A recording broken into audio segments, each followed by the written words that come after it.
You ask Tiger to calculate. This deals with linear inequalities with one unknown. The final result is x greater than -6. Let's solve it step by step. Group all constants on the right side of the inequality. Add 9 to both sides.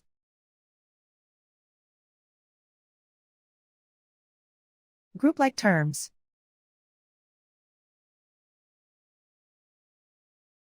Simplify the arithmetic.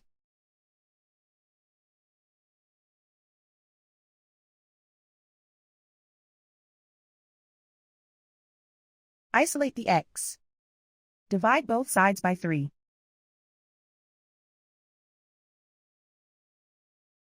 Simplify the fraction.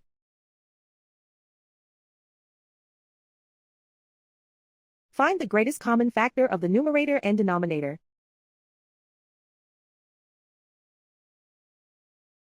Factor out and cancel the greatest common factor.